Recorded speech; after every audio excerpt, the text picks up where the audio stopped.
I'm giving away this championship belt at 100,000 subscribers, so go ahead and click subscribe today. Welcome back to the Angle Show. I, of course, am Ango. We're going to talk a little bit about a new era for AEW, a debut and all that. It's coming up in just a little bit. I want to get this story out of the way. Rev Pro Wrestling. You might have heard of it. Revolution Pro Wrestling is based out of the UK. Some would even say that it's the home of Will Ospreay. Really, that's how I first found out of Will Ospreay. And, WWE at one point was making tons of offers for independent companies out of the UK. We saw what they did with Progress, and then really nothing ever happened, right? So now there was a recent interview with Will Ospreay where he actually comes out and talks about Revolution Pro Wrestling being offered $1 million from WWE, but it was turned down. And then he goes on to basically praise Revolution Pro Wrestling in the UK and everything like that. And this is just really interesting to me to see that $1 million offer was turned down for the WWE, right? Like, I think $1 million for an indie company is actually really, really good, really solid. But when it comes to the UK and it comes to the indie wrestling, right? I look at what the pandemic did to the UK independent scene. Now, based on my conversations with wrestling fans from the UK, most of them are people that follow me on this channel. I've seen people reach out to me on Discord or on Twitter, and I didn't realize how much the pandemic actually impacted the indie scene at the time. And I remember, obviously, it greatly impacted the indie scene in America, but in the UK, it probably was even worse, right? Because there's not as many as the ones that there are in America to begin with. But then, of course, you have to keep in mind that WWE brought in Progress and they brought in ICW. And, when WWE was bringing in so many people to the NXT UK, that obviously hurt the indie scene. When WWE was buying out these companies and the tape libraries and stuff like that for Peacock, that obviously hurt and that didn't help. So when I heard of Revolution Pro Wrestling years ago, just being able to see some of the matches that Will Ospreay has had there, or just seeing some of the other guys that have competed there, I mean, it's very dope to see that they have a healthy indie promotion there. And, I think when I think about WWE offering $1 million, first of all, I think, yeah, that's probably a good offer, right? But then, too, I think there's more to life than just money. And what they have built there is something special. And that is a reason why maybe you shouldn't take the money always. Keep it going as much as possible. And now look, right? Chris Jericho just showed up at Revolution Pro Wrestling last month going into Wembley Stadium. So there were some synergies there with AEW and Rev Pro. One of the benefits to AEW being able to work with indie companies and being a little bit more open than WWE is. And that's kind of like a point for AEW, right? Like, that's a good thing. That's a positive thing. And I would say, based on what I've heard because of the fans who have told me, yeah, the indies were really impacted.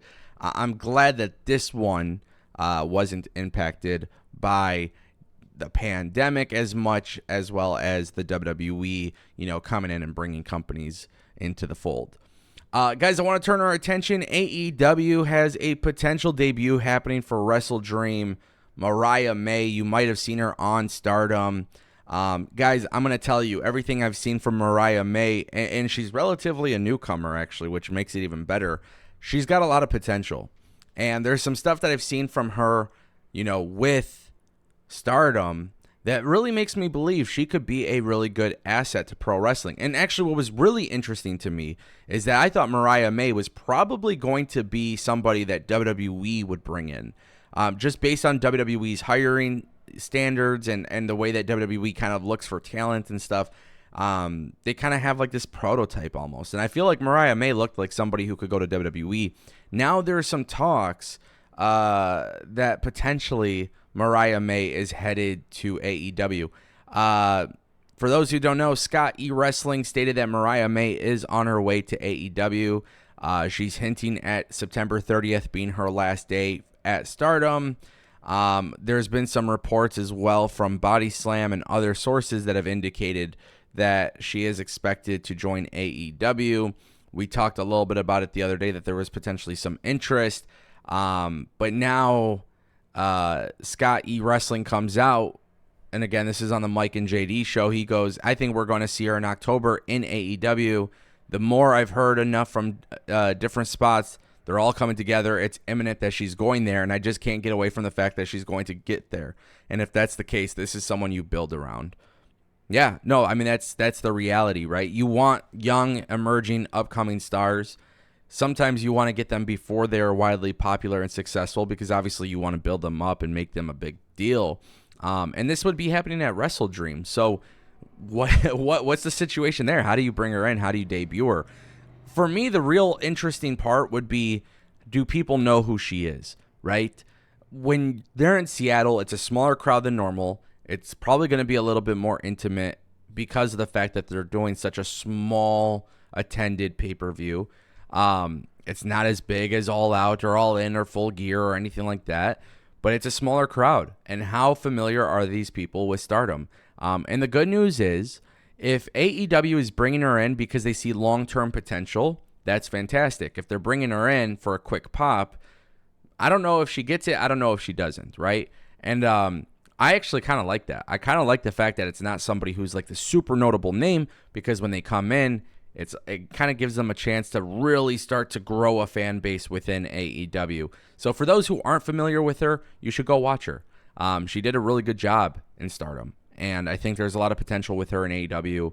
This would be a signing that I welcome in AEW.